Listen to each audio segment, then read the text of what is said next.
My name is Thomas Thairo Gakuru. I came from Kiambu in Kenya. I came to write this book not because I had planned, it's just because I was researching about my heritage. Somebody had accused us, when I say us, I mean people from Africa, that we sold them as slaves into America and other places. That kind of disturbed me because in my life, none of my ancestors were known to be slave dealers. And also, I had never been told of something like that. So it kind of disturbed me, and for 2 years, I decided to research about it.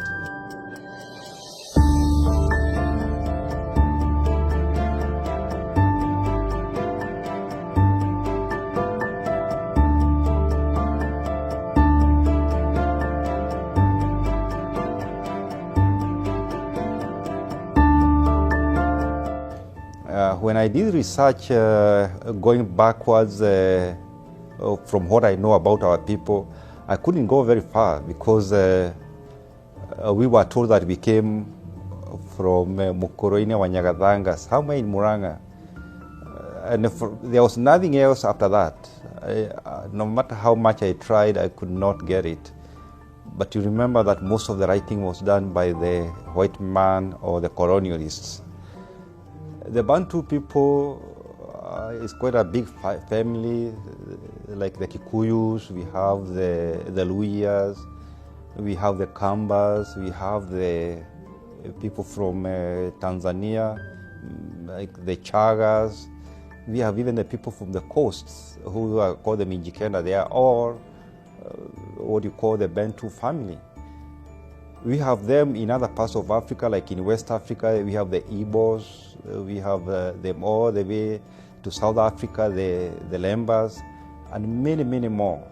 And since it was such a big family, it behoved us to try to see how did we end up being all over the continent. And how did we end up selling our brothers? Because it means if we sold the guys that we went to slavery in the Americas and other places, then they must be our people.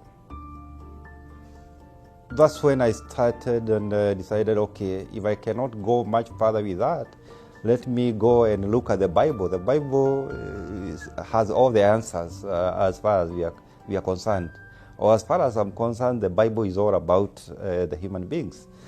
So when I went into the Bible, I remember that after Noah's flood, which of course was not Noah's flood, he survived it with his 3 sons and their wives and Noah's wife. That's 8 people. So it shouldn't be hard to trace our ancestry from Noah all the way to being a Kikuyu or being a Bantu. Each and every one of us not to just read through it, but to study, interrogate, and have a relationship with this book. And anything about identity, because a man has not started living until the day you discover who you really are. So, being a black man from Africa, it was obvious we were Africans. So, it was easy because Africans had 3 families. We had the Egyptians, we had the Ethiopians, we had the Libyans, and the Canaanites. I mean, you were all of them were.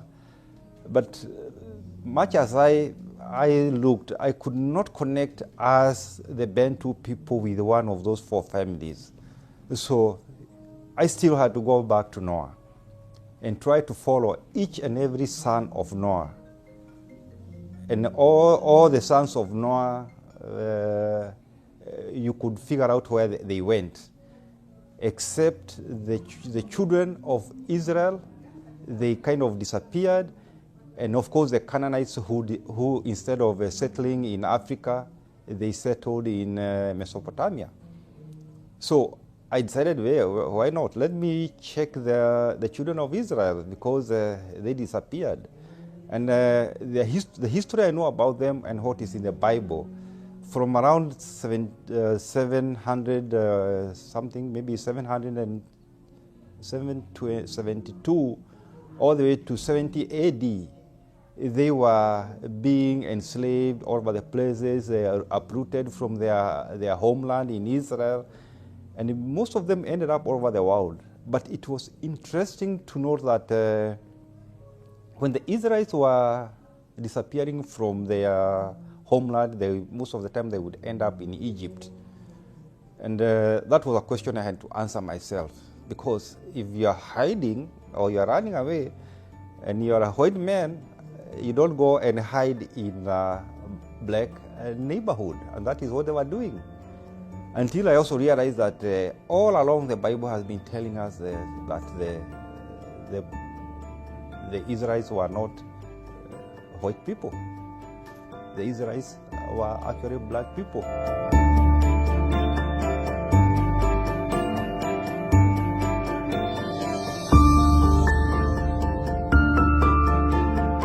So I was thinking about writing, and when God spoke to the prophet Habakkuk and gave him a vision, basically he was telling him, don't keep this vision just inside your head.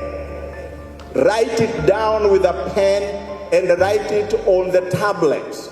Now, have you ever thought, if the people who received the vision and the prophetic messages from God never wrote them down, have you ever thought that today we would not have the Bible? They disappeared into Egypt, and that was it, until almost 2,000 years later. They appeared in 1947 as Jewish people coming from Europe, and bell rang. These guys disappeared into Africa. 2,000 years later, they appear out of Europe. I don't know what magic would have happened for it to happen that way, but we had now another thing to research. Who are those in Israel? Because if they are the children of Israel, we need to know how they came from Africa and all over the world and ended up in Europe, in two places, in Eastern Europe and around Spain. That's why we have the Ashkenaz Jews and we have the Sephardic Jews.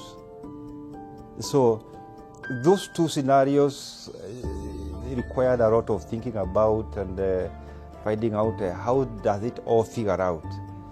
And by the grace of God, because I don't think that this was a human effort or anything, I believe it is the Spirit of God, and I was able to try and connect the two. That after the children of Israel disappeared into Africa, mostly, they are the people who became the Bantus.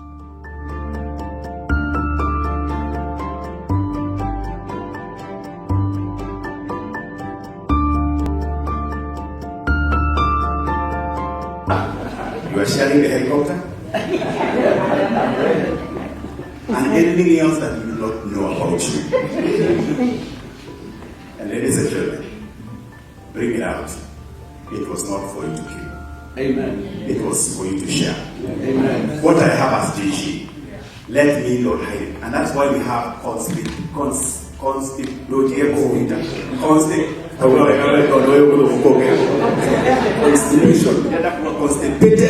Christians.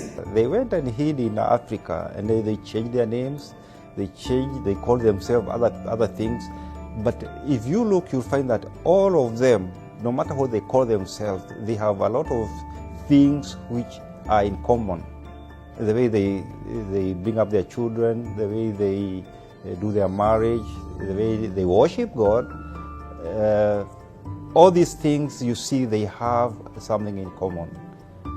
Unlike others who would want to call them themselves the Jews or the Israelites. The other interesting thing is, if you look at the Bantu, or even when you check in your history or geography, the Bantu people are not described as a people who came from somewhere else.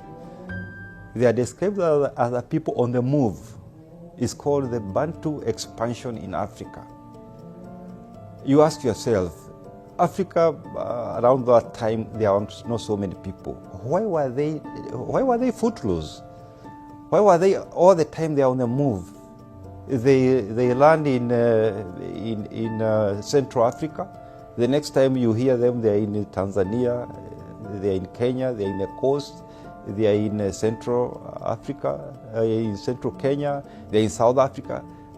There were not very many people to warrant all that kind of movement, unless they were hiding or they were running away from something. And to me, they were running away from a very, very powerful enemy, an enemy that was determined to finish them from the face of the earth.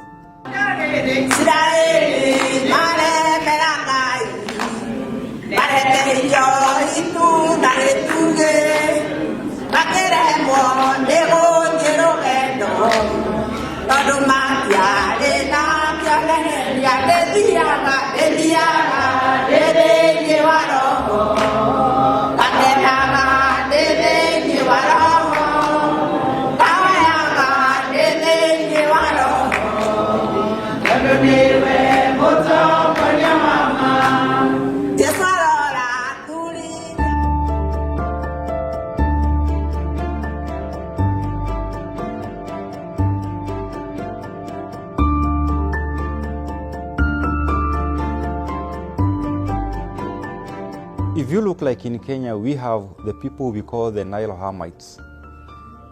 It tells that these are people who came to Kenya or down the Nile. That's why they are called Nile Hamites.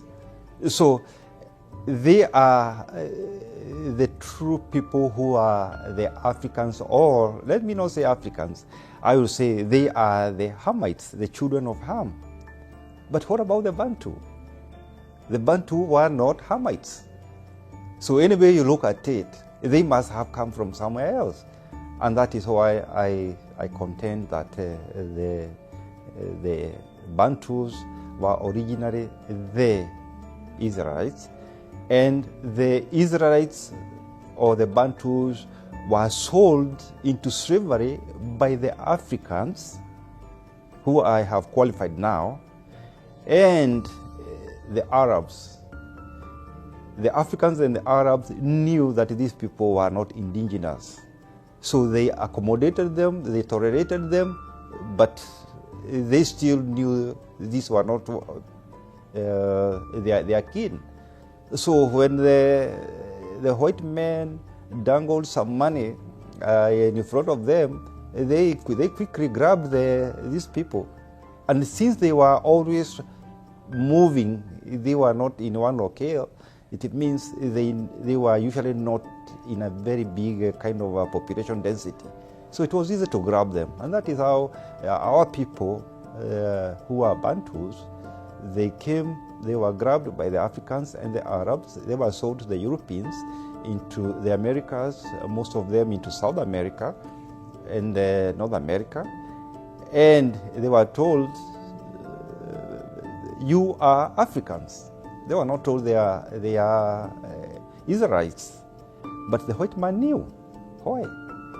If you look at the logs of the ships that brought them here, you'll be surprised to find that those logs have names of Israelite names. How did that happen? I'll leave that for you to answer that question. This book, so that it may transform, liberate, and set people free. We bless our brother, always your book as you want to add him. We speak life to his life. We speak prosperity, more knowledge, more wisdom, more patience. May he be blessed with his family, now and forevermore. In Jesus' name. Let us put our hands together, even as we shout to the glory of God for the good job, even as we continue to read this book. God bless you.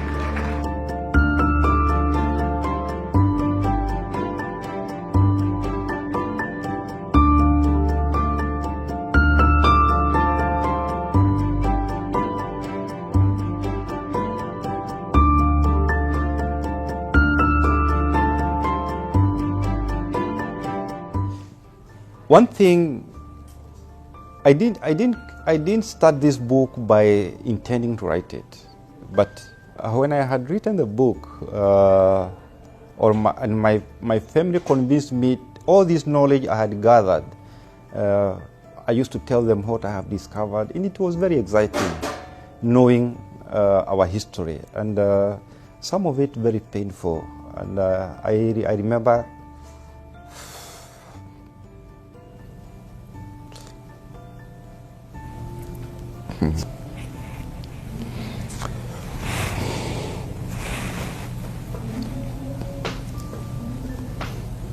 when you do this thing, you get a privy to a lot of information which is not good for anybody, nobody, and so it's very painful, especially when you realize that those are your people that it happened to.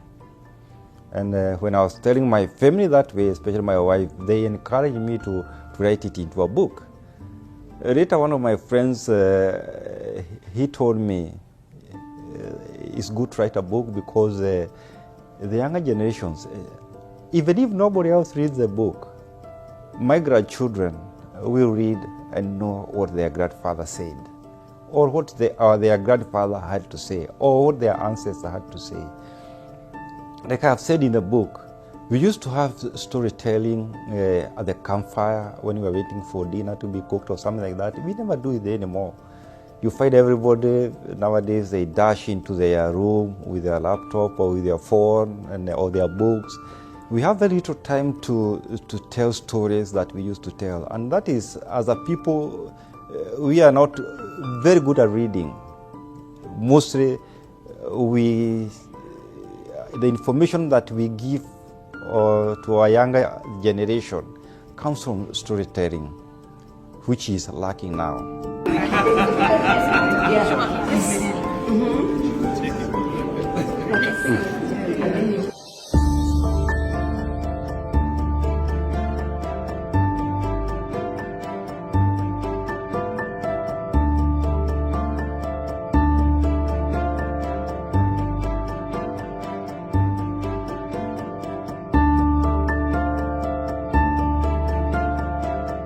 The information we have must be passed on.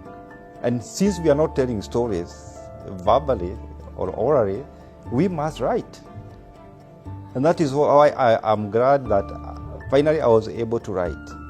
And technology has helped us so much nowadays. It is much easier to write and much cheaper. So I believe that that's what we should be doing, and much more of it, so that we don't die as the older generation with the knowledge we have. If my ancestors had written some of the things, I went looking, and I wouldn't have done that. Some of it I have to read from even Europeans. I have one book from a person from America, and he's writing about the last British Gulag. What the British did to the Mau Mau fighters. So if we do not write, others will write, and they will write it according to how they would want to twist the history.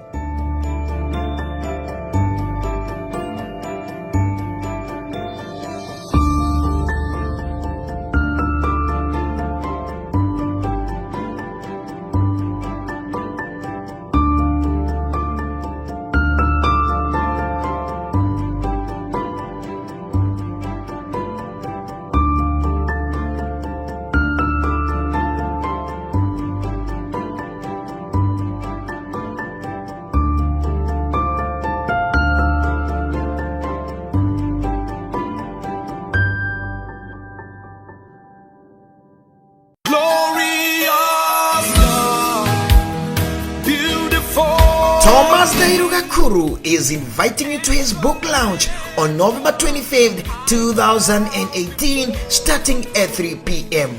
The book title is Bantu, Hebrew, Israelites, Identity Revealed. It is on November 25th, 2018 at Kenyan American Community Church, 771 Erbata Drive, Marietta, Georgia 30066. You can get your copy through Amazon.com, or you can grab your copy during this great event. Daycare will be provided. Let us all come together and celebrate our own as he launches his book, Bantu, Hebrew Israelite, Identity Revealed. Remember, it is Thomas Dairu Gakuru book launch on November 25th at KACC, Atlanta, Georgia. For more information, you can contact Thomas Dairo on 678-538-7814. Don't miss out. Ukikosa utachekwa.